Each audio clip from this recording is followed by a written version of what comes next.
Hindi ka na yung dati. Pero wait till you hear what you become. Para sa ito. Dati, mas maingay ka, mas impressive, mas palaban sa pangarap.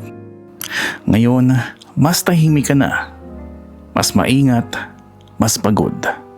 People say, ang laki ng pinagbago mo.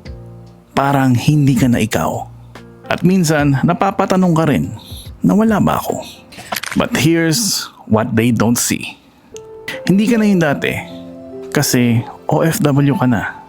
You learned discipline abroad, patience sa trabaho, tibay ng loob sa mag-isa.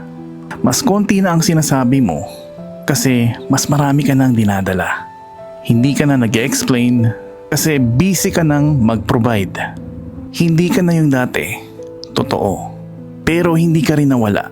You become steadier, more grounded, more real.